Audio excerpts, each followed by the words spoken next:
Something else to look at before you build mounts. Engine's got to be level when the car's level. Now, I don't have front springs in this car, so when I set it on the ground, it doesn't go perfectly level. But if I put it up on the lift a little bit, it's dead nuts. So the car's level right now, and the engine is level. So I know that at least the piece of steel in the back that the transmission is sitting on is keeping the engine perfectly level, which is nice because now it won't move around. So as long as the engine is centered, it's in its home. So first thing I'm going to do is trim the mount there off the cross member. That would be for a right-hand drive steering rack, and check the AC bracket clearance. All right, so I'm just going to make a rough cut on that that rack mount. Not the final cut. Just going to try to make some clearance, and I can clean it up and see what I want to do with it after the engine's back out of here. I'll see if I can get a little bit off on this thing. Let's see.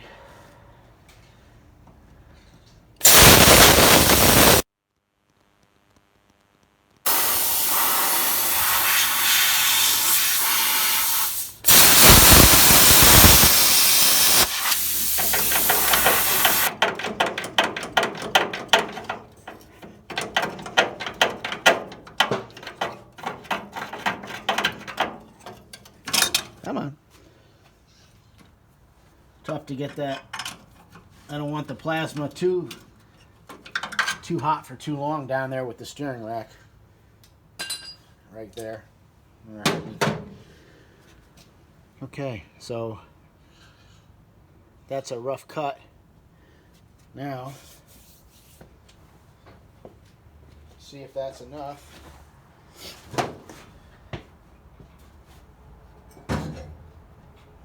AC bracket.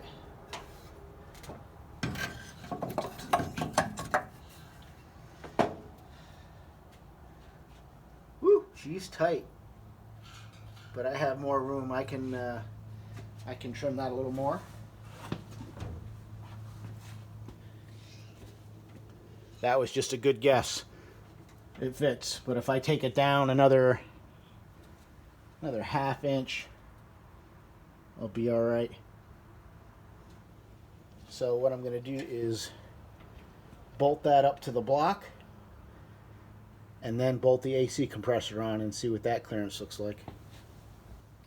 Okay, bracket is bolted on. Let's see if the AC compressor fits. All right, let's see.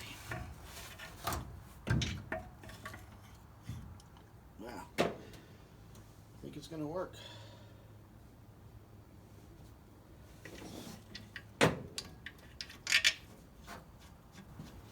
Looks like AC is going to work. Not that I'm putting AC in this car right now, but in the future, you just never know. You might want to. Or the car gets sold, somebody else may want to. So if I can set it up so AC fits now, be in good shape. Alright,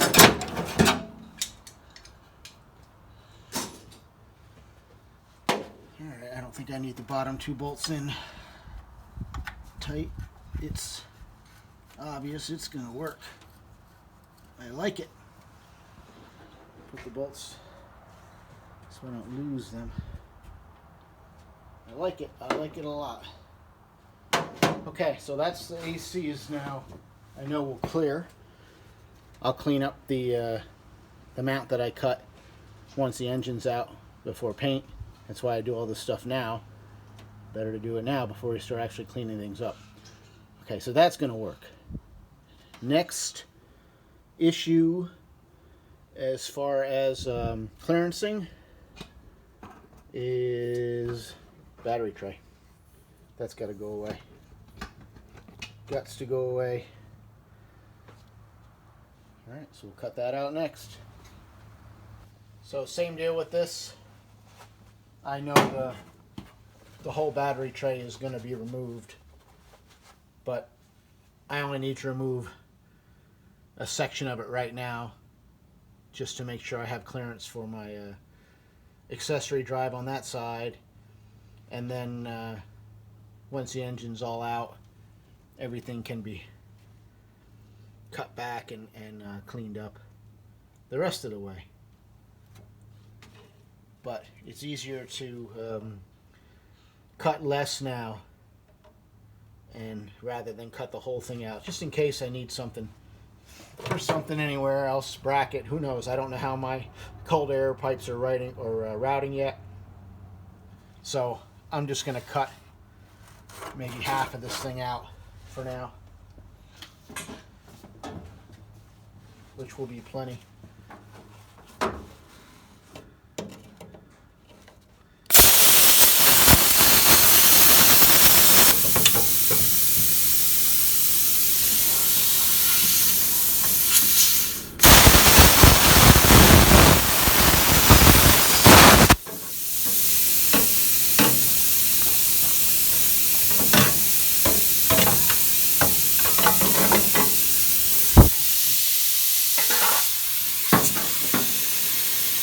Lucky, almost cut my new shock mount. Just got some spray on it. Okay, that's enough of a rough cut to see where we're at. All right, so with that cut away,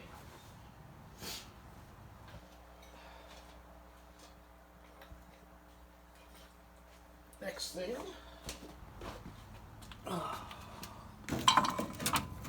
see if I cut away enough.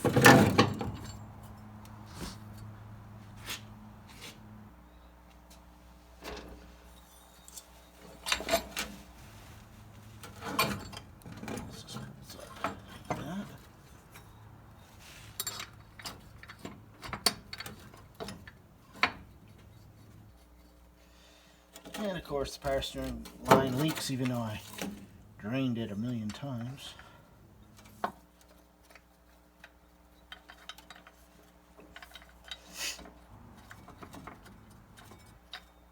that lines up pretty good. Alright, so that's the power steering pump location. Same as the truck. Everything clears very nicely, no issues.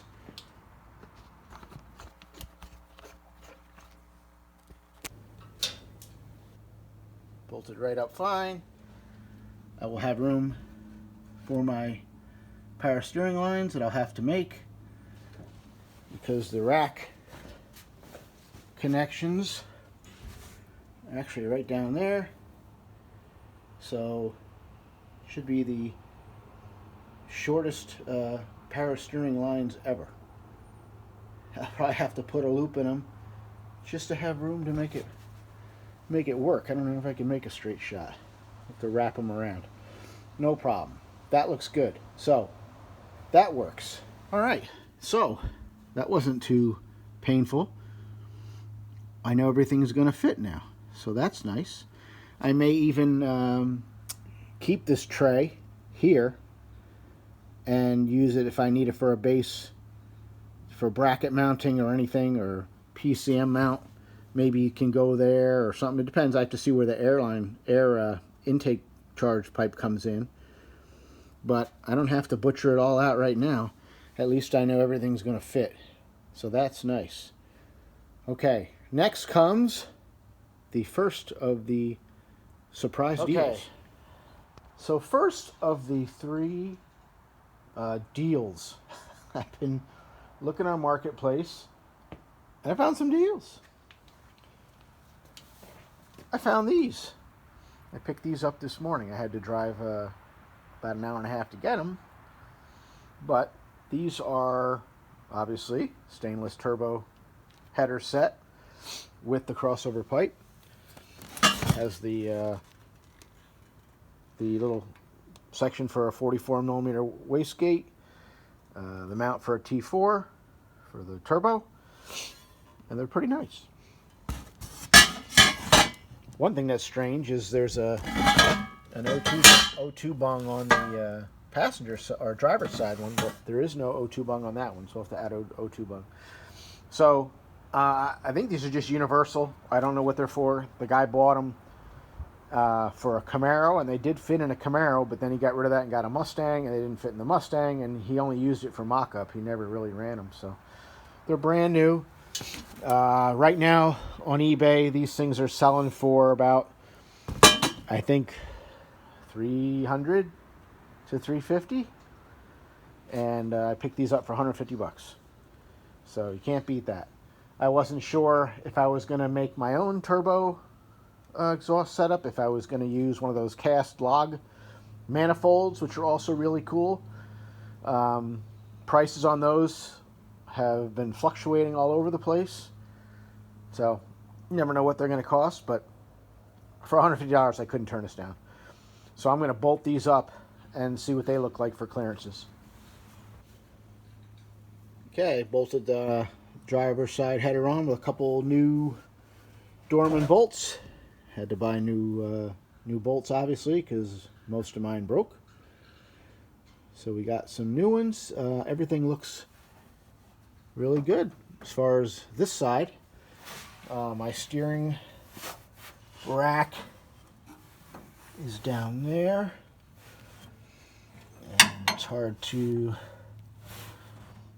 see with the camera, but I am going to have no problem with a straight shot steering on this. That's going to be fine. That's going to work just fine. That's going to be nice. So 2 joints and the steering will be done. Very simple. Nice. Okay, I'll check the other side. Passenger side bolted up. Looks good. Looks good. One thing I did notice is, you see there, I had to trim. I trimmed off the edge of the bell housing there, the tab there. That exhaust outlet was heading right for that tab. I may have to even trim the case some more. I gotta see. The other side, I didn't notice, but the header was actually hitting that tab on this side. I had to clear that out down there as well. Might not be able to see it. I'll put the car in the air and show you from underneath, and then see what it's going to look like for crossover pipe. Okay, underneath here. Okay, underneath here you can see just how tight that header is to the bell housing there. Not sure why they made them like that. Could have kicked it out further. Get over here. And could have eliminated that issue. But I trimmed the bell housing for the clearance. One thing I don't like is this type of flange where you have this lip here with a gasket. I don't like that at all. They leak. I'm going to end up cutting this off and welding this flange directly to the header, and may not be right where it is right now. I got to take a look now. Here's the other one, and see what they were thinking as far as a crossover pipe here, because I don't know. Let's see here. So this is the pipe that they gave me with this thing. What's this looking like here? Well, you know, they had the right idea, but there's no way it's going to fit because of the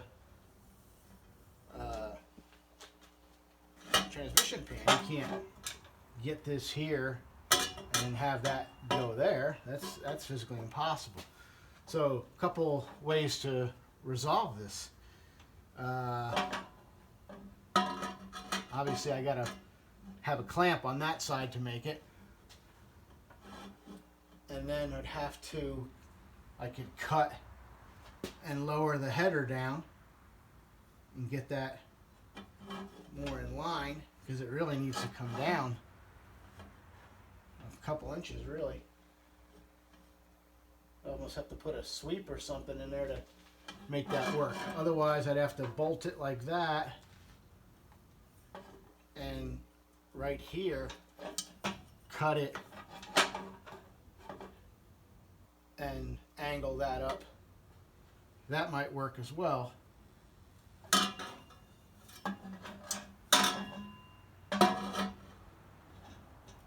It's just, there's just no way it hits the transmission pan. So I don't know if 4L80, if the transmission pan is further back, and that it would have worked okay with a 4L80 or a 60, but the Turbo 400 is just not going.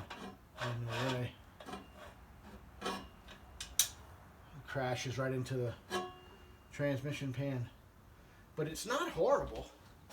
Ow, hit my head. It's not a horrible design. I can make it work, you know, but it's one of those universal fits nothing things.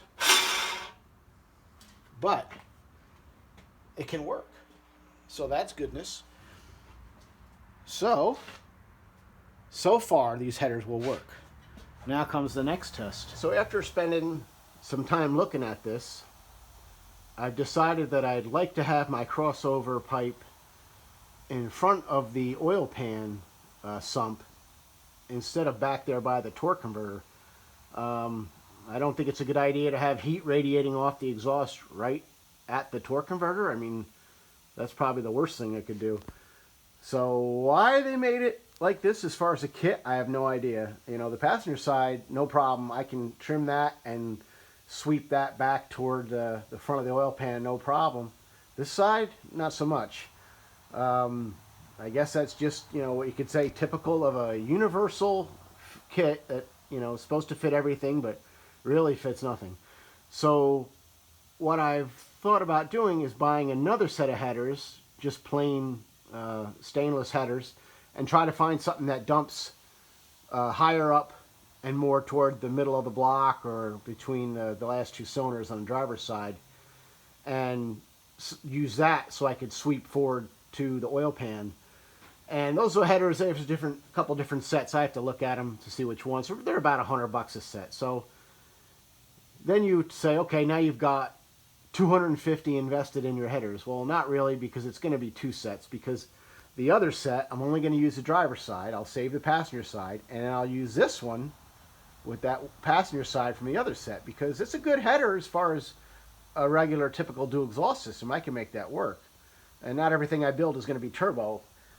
Trust me, I have many more builds in store after this one, so I know my channel has just started up, but there's going to be a lot of car builds. So it's not such a big deal to buy another set of headers. You know, it's really not $250 just in these. It'll be end up work out as $250 for two sets of headers. But why they send this one with that one and put your crossover back there into your transmission, and it doesn't even fit anyway, I don't know. All right, so next is to get another set of headers.